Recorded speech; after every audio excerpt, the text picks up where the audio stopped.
आनंद सद्गुरु साईनाथ महाराज की जय।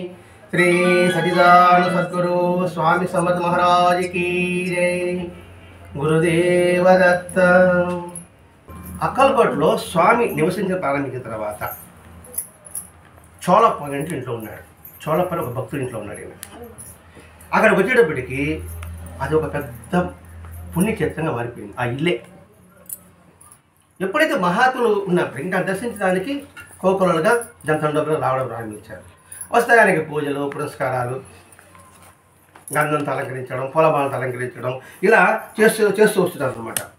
అలా చేస్తూ వచ్చిన తర్వాత ఆయన యొక్క ఖ్యాతి ఉధృతమైంది.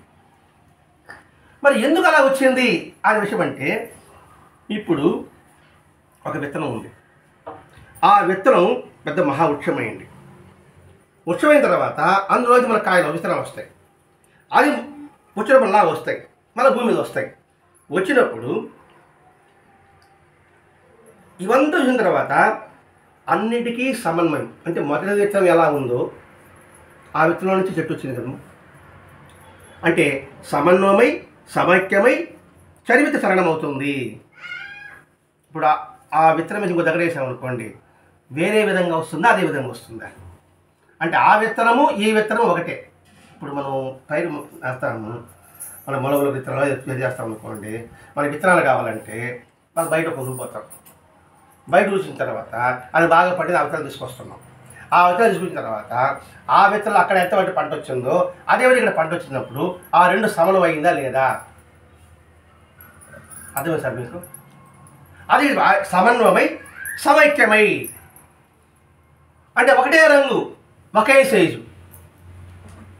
అట్లాగే ఈ మహాత్ములంతా కూడా ఇప్పుడు ఈ ఊరిలో ఒక మహాత్ముడు, ఇంకో ఊరిలో ఒక మహాత్ముడు, ఇంకో ఊరిలో మహాత్ముడు. ఏ మహాత్ముడు అన్నా కూడా వీళ్ళ భావాలంతా ఒకటేగా ఉంటుంది, సమైక్య భావంతో ఉంటుంది. నువ్వు ఎక్కువ తక్కువ భావం ఉండదు. సమన్వయం సిద్ధాంతం ఒకటేగా ఉంటుంది. సమన్వయం అంటే సిద్ధాంతం అది ఒకటేగా ఉండడం. సమైక్యం అంటే ఈ మహాత్ముడు ఆ మహాత్ముడు ఆ మహాత్ముడు మేము వేరు అనే భావన ఉండకుండా మనమందరం కలిసి ఒకే కుటుంబము అనే భావన ఉంటుంది. విత్తనాలు నువ్వు కోటపూరలో తీసుకొచ్చిన విత్తనాలు దావాది గుంటలో వేసినా, దావాది విత్తనాలు కోటపూరలో వేసినా ఈ రెండు సమన్వయం ఒకటేగా ఉంటుంది. ఇక్కడ సమైక్యము ఇక్కడ సైజ్ ఎంత ఉంటుందో అక్కడ సైజ్ ఎంత అదే ఉంటుంది. అట్లాగే మహాత్ముల యొక్క జీవితం అంతా కూడా అంతేగాని నువ్వు ఎక్కువ నేను తక్కువ అనే భావన భేదభావం ఉండదు. నువ్వు వేరు నేను వేరు అని ఉండదు. నువ్వు తక్కువ వాడు ఎక్కువ వాడని భేదభావం ఉండదు. ఆ భావాన్ని ప్రకటన చేయడం కోసమే అక్కలకోట స్వామి అవతరణ, మహాత్ముల అవతరణ అంతా అదే జరిగింది అనమాట. అది ఇక్కడ వివరణిస్తున్నాడు. ఇక్కడ ఆనాటి వేద ఋషుల నుండి ఈనాటి స్వామి సమర్థుల వరకు కూడా అందరూ సమన్వయమే ఉన్నారు. ఎక్కడ తేడా కనబడలేదు. వారి రూపంలో అంతా మేము ఒకటే అనే భావన కలపడానికి అక్కలకోట మహారాజు అన్ని మతస్థుల్ని ఆదరించాడు. అటు దర్గాకి వెళ్ళాడు, అటు చర్చికి వెళ్ళాడు, ఇటు హిందూ దేవాలయానికి వెళ్ళాడు. అన్ని దేవాలయాలకు ఇది వెళ్ళడం ప్రారంభించాడు. కారణం ఏమిటి? మత ద్వేషాలు ఉండకూడదు, మత సామరస్యం ఉండాలి, అన్ని మతాల సారాంశం ఒకటే. అక్కలకోట మహారాజు గారు సార్ ప్రవక్త మనం ఇస్లాం సాంప్రదాయం అంటే ముస్లిం సాంప్రదాయం. ఆయన ఉన్నప్పుడు ఒక క్రైస్తవ మతంలో ఉన్నవారు ఆ ఊరికి వచ్చారు. ఆ ఊరికి వచ్చి ప్రార్థన చేసుకోవడానికి వాళ్ళకి స్థలం కావాలి కదా. స్థలం ఎక్కడ అంటే ప్రవక్త మసీదులో వాళ్ళని ప్రార్థన చేసుకోమని చెప్పాడు. మిగతా వాళ్ళంతా వ్యతిరేకించారు. మనం ముస్లిమ్స్ కదా, ఇస్లాం సాంప్రదాయం కదా, వాళ్ళెందుకు వాళ్ళ మసీదులో ప్రార్థన చేయమంటున్నప్పుడు అప్పుడు ఆయన చెప్పిన మాట కూడా ఇది. ఈ మూలం చెప్పరు ఎవరు, ఏ మతస్థులు చెప్పరు, వాళ్ళు ఏం చెప్పేదో చెప్పరు.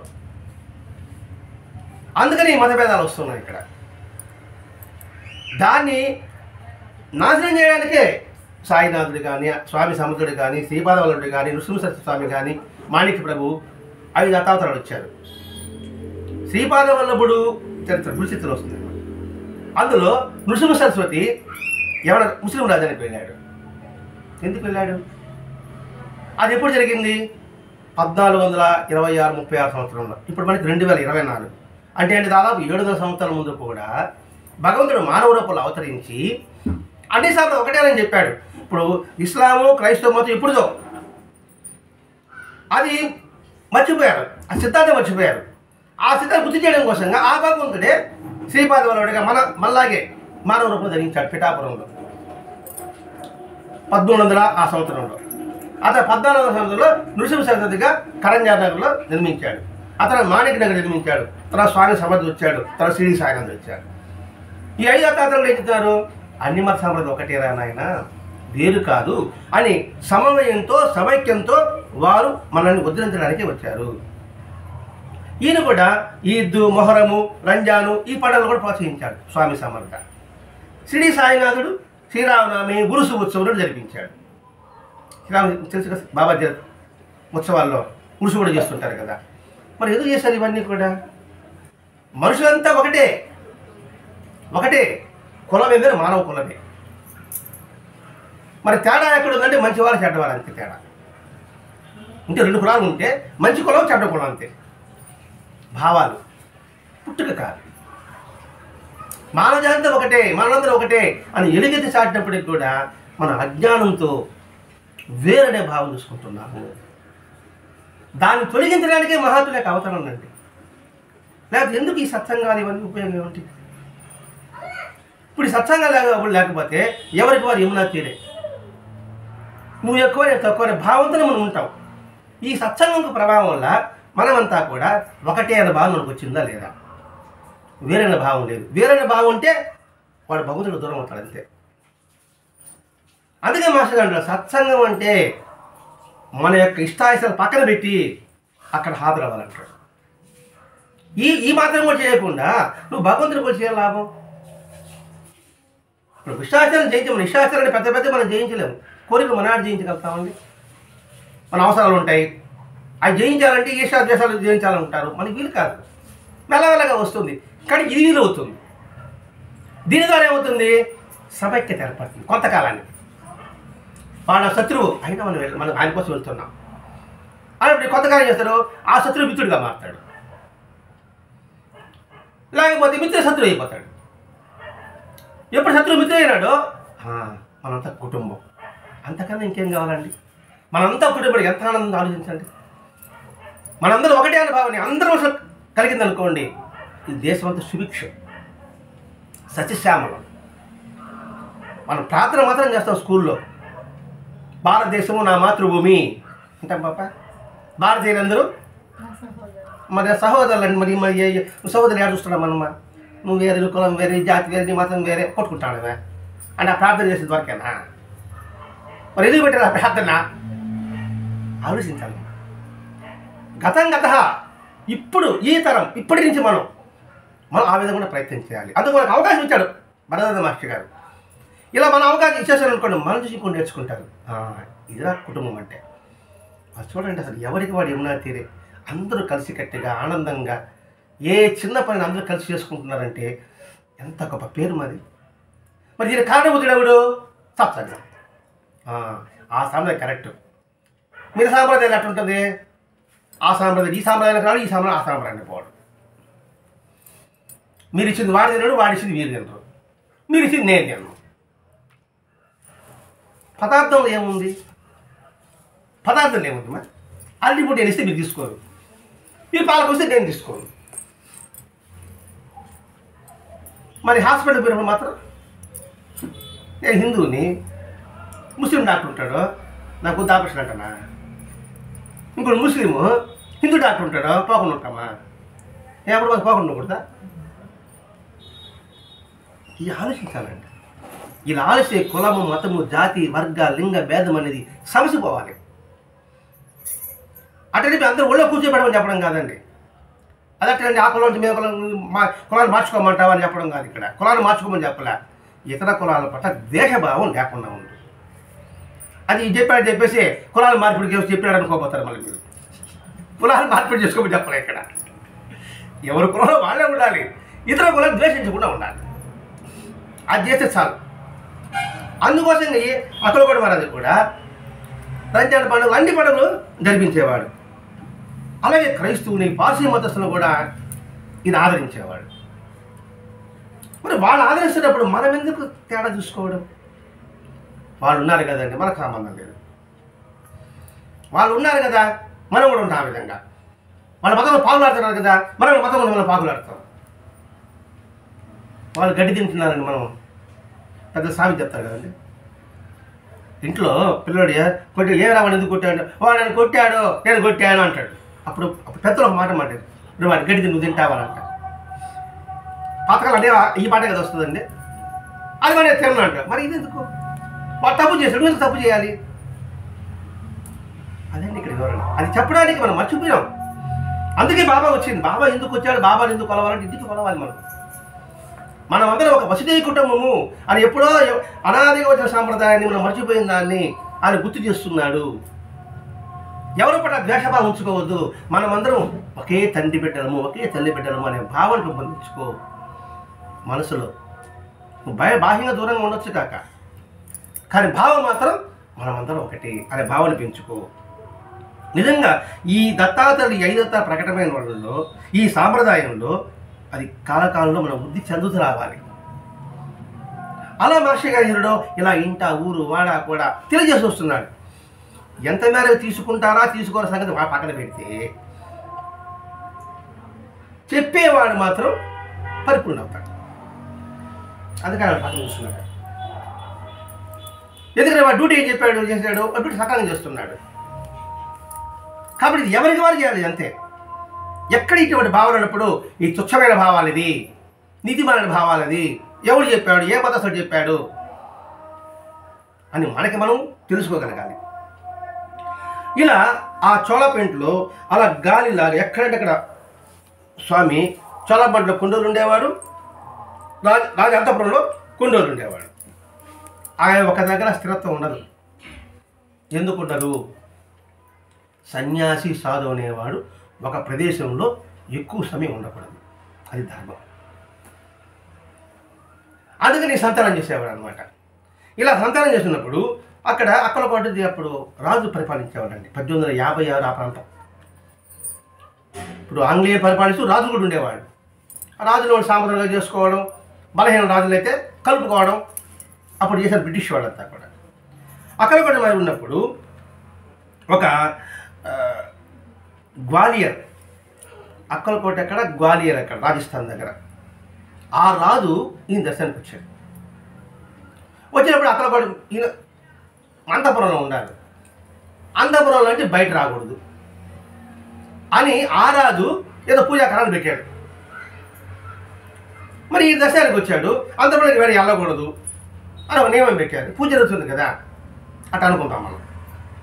అనుకుంటే ఈయన వచ్చాడు. ఇది చూసిన తర్వాత ఇంక స్వామి దర్శనం పెట్ట, ఇతను ఎవరు లోపల ప్రవేశానికి వీలు లేదు అనేసి ఈ గ్వాలిరాజు వస్తే అలా హృదయపూర్వకంగా ప్రార్థిస్తున్నాడు బయట. అదే ప్రార్థిస్తుంటే స్వామి అతని భక్తికి మెచ్చి ఆ రాజభవనం విడిచి ఆ పట్టణ పులివేర అంటే ఈయన బయలుదేరాడు కదా, ఎవరు భార్య రాదు, ఆ పులివేరలో ఉన్నప్పుడు ఆ పులివేర దగ్గరికి వెళ్ళాడట. ఒక చెట్టుకి పోయి కూర్చున్నాడు. ఈ గ్వాలియర్ రాజు గబగబా అక్కడికి వెళ్ళి ఆయన నమస్కారం పెట్టాడు. పెడుతూ శ్రీఫలము అంటే కొబ్బరికాయ, ఆ కొబ్బరికాయ పువ్వులు సమర్ నమస్కరించాడు. స్వామి దాన్ని తీసుకొని వాళ్ళు మాట్లాడుకున్నారు, కొద్ది వేదాంత విషయాలు మాట్లాడుకున్నారు. ఎందుకంటే ఆ గ్వాలిరాజు కూడా ఆధ్యాత్మిక పరంగా సందేహాల సమస్యలు ఉండొచ్చేమో. ఆయన మాట్లాడుకున్న తర్వాత వారి సందేహాలన్నీ నివృత్తి చేశాడు అక్కలకోట స్వామి. ఎక్కడ గ్వాలియరు, ఎక్కడ అక్కలకోట అంటే భక్తికి భగవంతుడు వసడు, వసడు కూడా పరవశుడు అని కూడా చెప్పాలి. లేకపోతే ఆయన వచ్చే సంగతి ఆయనకి తెలుస్తుంది. అందుకోసంగా ఇంకా రాజభవనంలో ఉంటే ఇతడికి పూజ చేసుకోవడానికి ఇతడికి ఇబ్బంది ఏమో, ఎందుకంటే వాళ్ళ పద్ధతులు అక్కడ ఉంటాయి కదా అక్కలకోటలో. అది బయట ఒక చెట్టు కింద కూర్చున్నప్పుడు ఈయన అని పాదవందనం చేసుకున్నాడు, సందేహాలను నివృత్తి చేశాడు. వెంటనే ఒక ఆధ్యాత్మిక అనుభూతితో ఎవరు ఆ గ్వాలియర్ రాజు ఇప్పుడు ఆయన సన్నిధికి వచ్చాడు. సన్నిధికి వస్తే ప్రశాంతి ఏర్పడుతుంది. ఏర్పడితే ఆ సందేహాలను స్వామి తీర్చాడు. తీస్తేనే ఒళ్ళు పులకరిస్తుంది కదండి. అనుకోకుండా దర్శనం కలిగా సమస్యలని సందేహం తీర్చారని మనం ఇచ్చిన పాపాలు తీసుకుంటేనే ఒక మనసు ఒక ఆధ్యాత్మిక ఆనందాన్ని పొందుతాం కదా. పొందిన మనం కళ్ళు మూసుకుంటాం కదా. ఇప్పుడు గుడికి పోతానే అలా హార్ట్ ఇక్కడ కళ్ళు మూసుకుంటాం. అంటే మనసులో స్మరించుకోవడం. అది కళ్ళు మూసుకోకూడదు యాక్చువల్గా అయితే. ఏదో దేవుడు కనబడతాం మన కళ్ళు నేను మూసుకునేది. హారతి ఇస్తున్నప్పుడు కళ్ళు మూసుకుంటాం. నేను మూసుకోలేదు, నేను మూసుకుంటున్నా. హారతి ఇచ్చినప్పుడు హారతి చూడాలన్నా హారిస్తేనే మూసుకునేస్తాను. ఇదే గుడి జరిగిపోయేది. హారతి ఇస్తే భగవంతుడు దర్శించాలి. హారతి చేసినప్పుడంతా గమ్మని చూస్తూ ఉంటా. హారతి ఇచ్చినప్పుడు పూజ చేస్తాను. హారతి ఇస్తే కదా భగవంతుడు కనబడతాడా? అది ఎలా కనబడతాడండి? అందుకే గర్భాలయంలో నూనె దీపాలు పెడతారు మామూలుగా. యాక్చువల్ దీపాలు వేయకూడదు, నీరు కూడా. అంటే నూనె దీపాలు సరిగా దేవుడు మనకు కనబడదు కదా, అందుకని హారతి ఇస్తామంటాం. హారతి కర్పూర జ్యోతులు వేసినప్పుడు అలా హారతి ఇస్తున్నప్పుడు మనకి దేవుడు కనబడతాడు.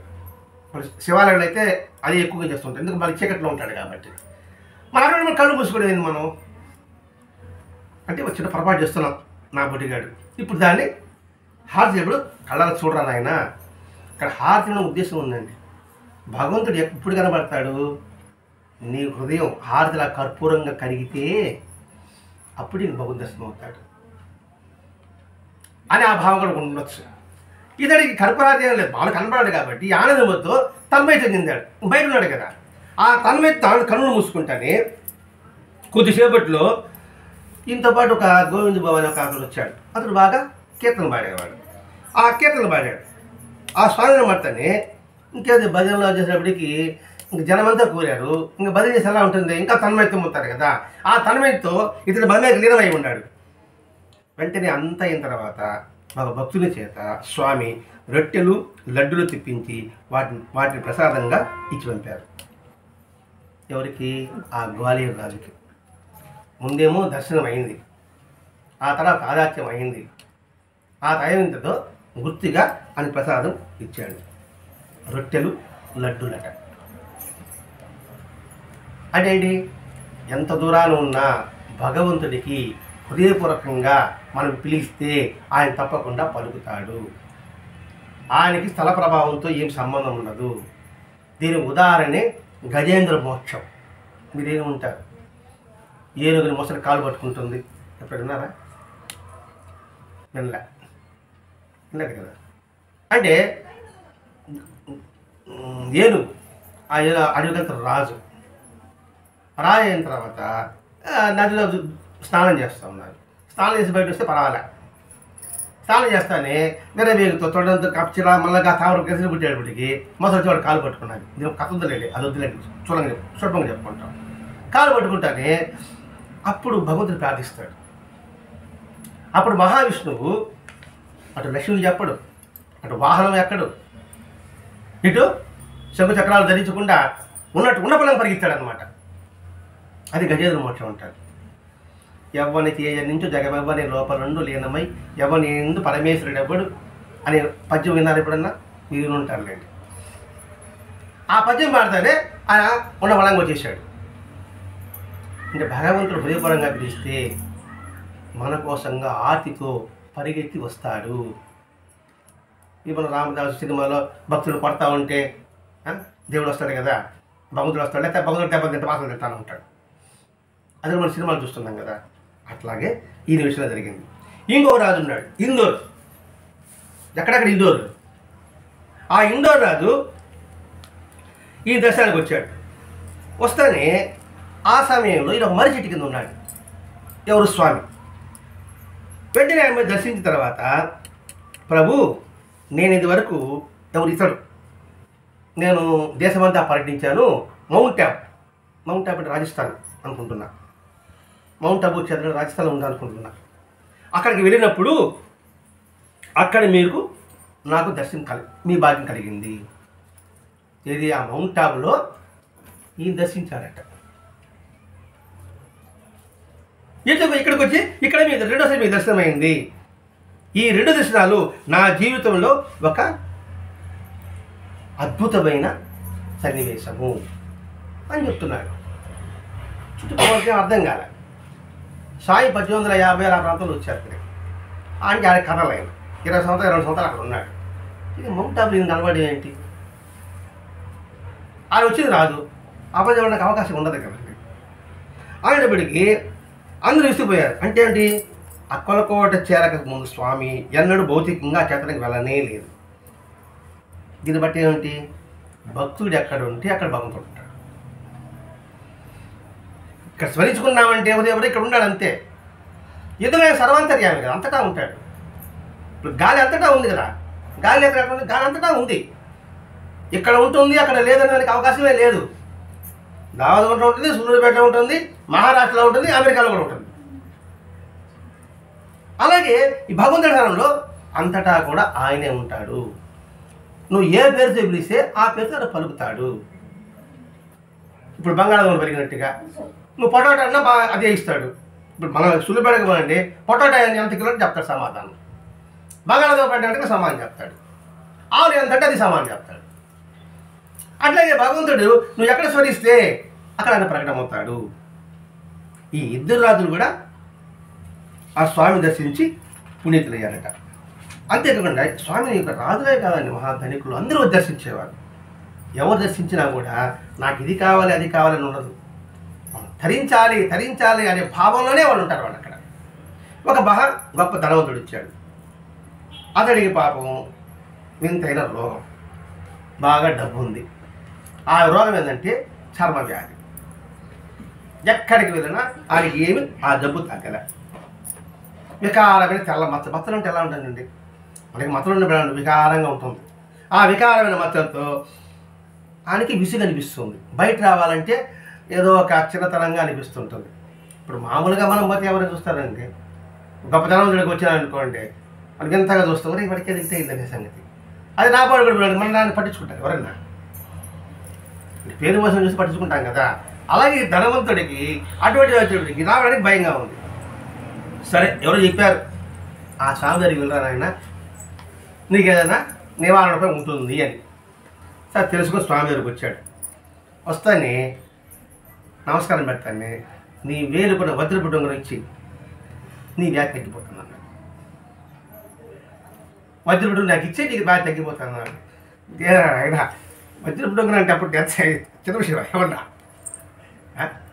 అప్పట్లో అంటే ఒక 100 రూపాయలు అంటే ఎంతో, కొన్ని వేలతో సమానం. అప్పుడు 1950-70 ప్రాంతంలో ఉంగరం కాదు, బాగా వజ్రపుడు ఉంగరం అది.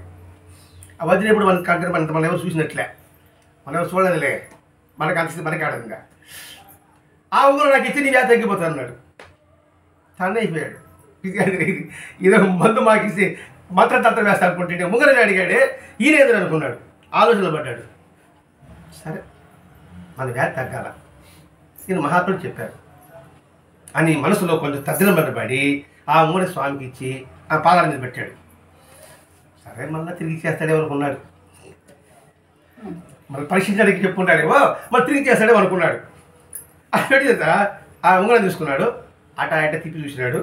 తిప్పి చూసి ఇలా అన్నాడు, సరే ఆశీర్వస్తాడు మనకి ఇస్తాడేమో అనేసి వెంటనే ఆ పక్కన చోళ పొంటమే భక్తులు ఆయనకి తీసాడు.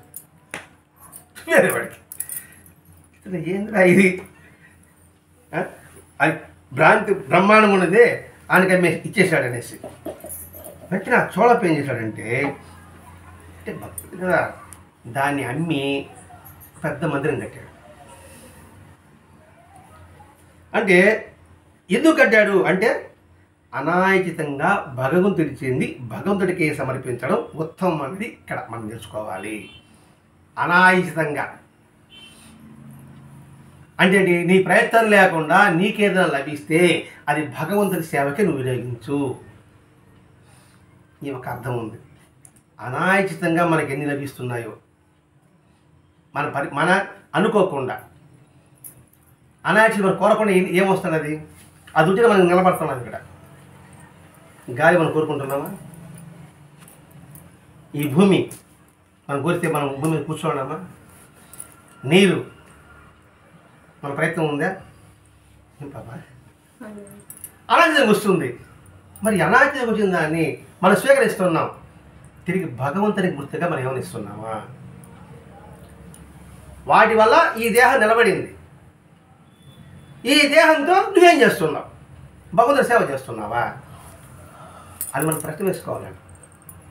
అనాచితంగా వచ్చిన ఆ ఉంగరాలతో తనకన్ను ఉంచుకోకుండా, తన స్వార్థం కోసం ఉపయోగించుకోకుండా తిరిగి ఒక మందిరం కట్టాడు. అంటే అనాచితంగా వచ్చింది అలా చేయడం సబబు. వెంటనే ఉంగరం పోతే పోయింది కానీ మందిరం మాత్రం బాగా తయారైపోయింది. ఇది బాధపడుతున్నాడు వచ్చినాడు. అప్పుడు స్వామి చెప్తున్నాడు, నీ వ్యాధి తగ్గలేదు, మేము బాధపడబాక, మందిరం పూర్తి అవుతుంది, నీ వ్యాధి తగ్గిపోతుంది. మందిరం పూర్తి అవుతారే నీ వ్యాధి తగ్గిపోతుంది.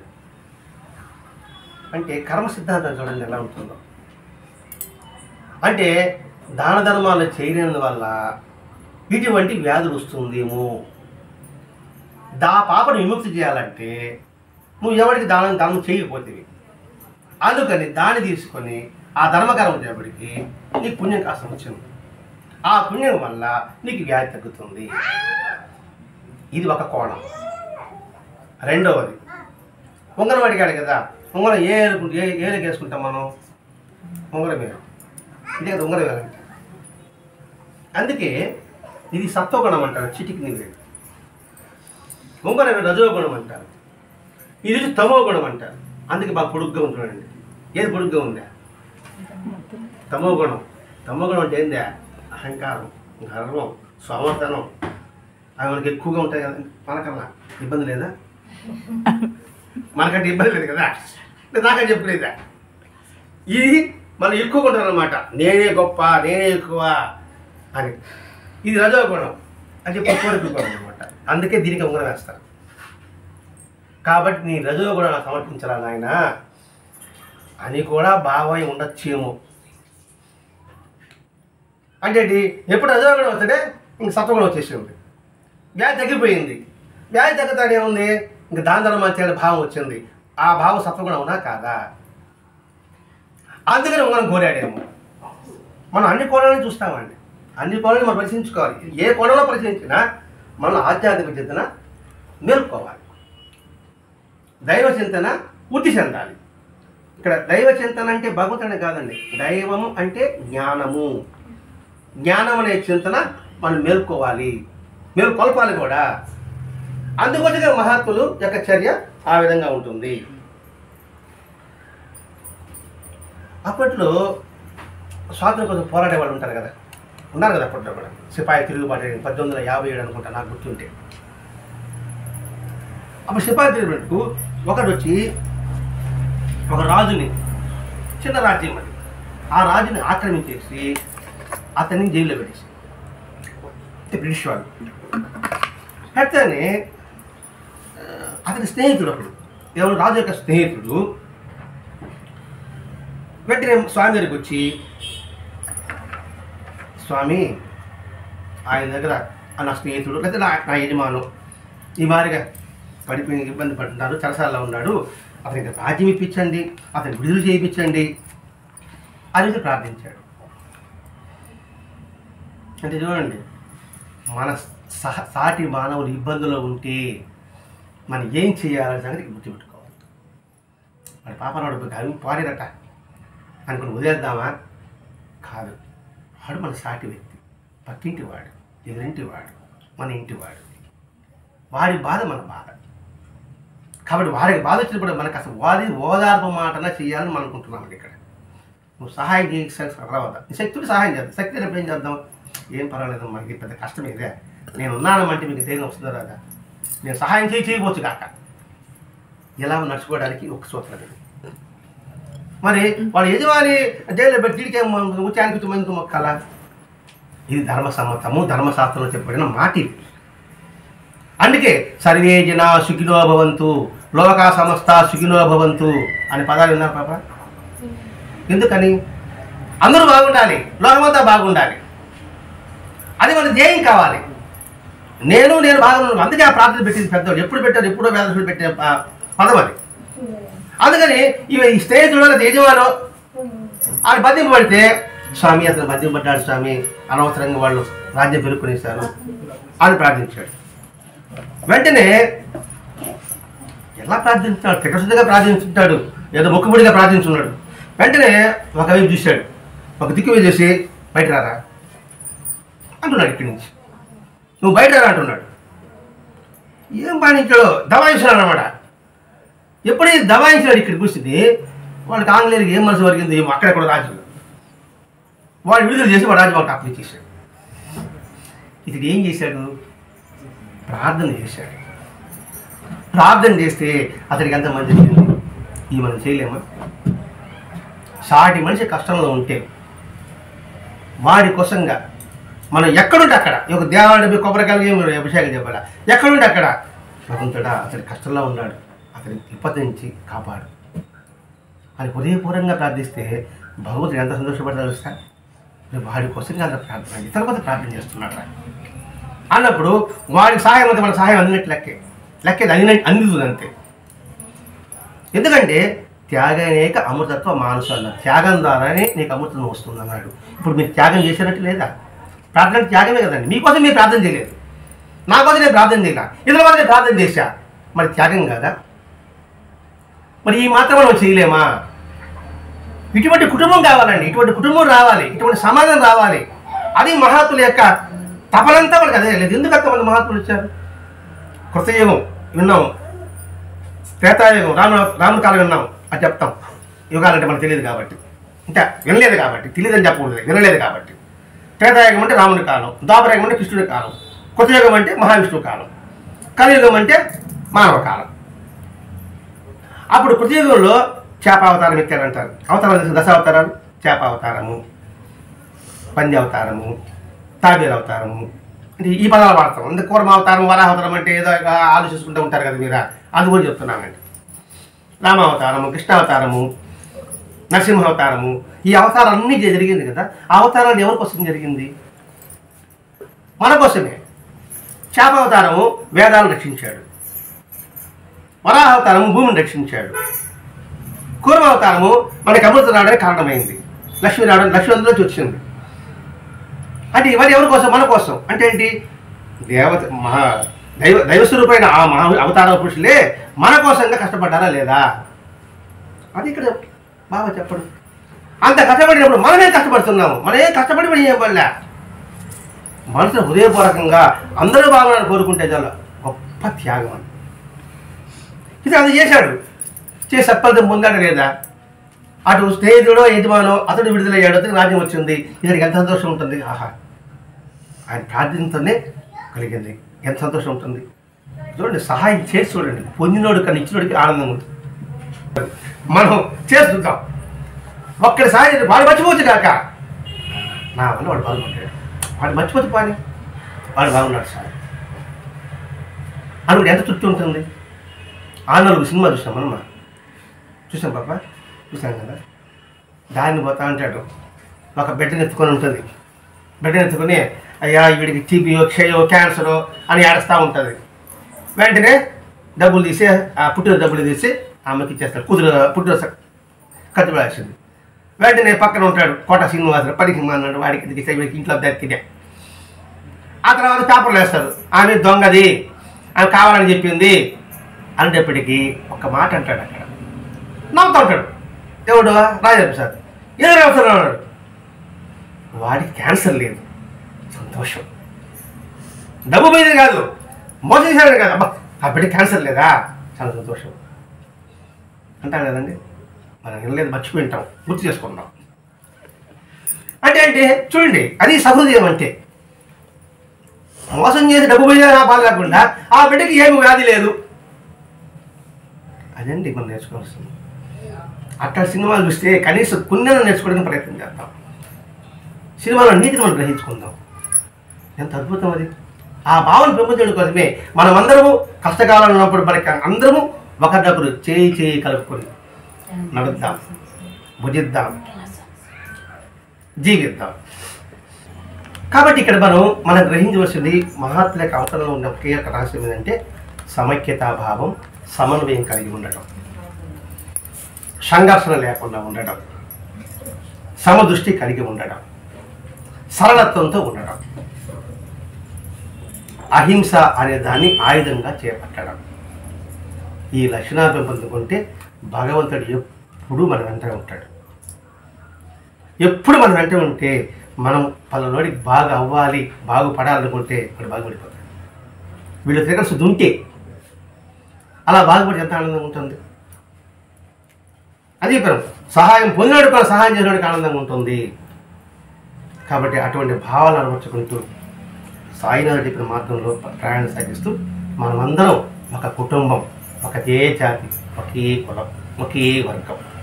ఆ ఒకే వర్గం, కులము, జాతి మానవ కులం, మానవ జాతి. ఇదే కులం అని బాబాని అడిగితే బాబా ఏం చెప్పాడా? నాది భగవంతుని కులం అన్నాడు. భగవంతునికి తేడాలు ఉంటాయా? అది మన కులం అవ్వాలి. అలానే భరద్వాజ మాస్టర్ గారి తపన, ఆ తపనని మనం అర్థం చేసుకోగలిగితే మనం ధన్యులమవుతాం. స్వస్తి. శ్రీ సచిదానంద సద్గురు సాయినాథ్ మహారాజ్ की जय. श्री सच्चिदानंद सद्गुरु स्वामी समर्थ महाराज की जय. गुरुदेव दत्त.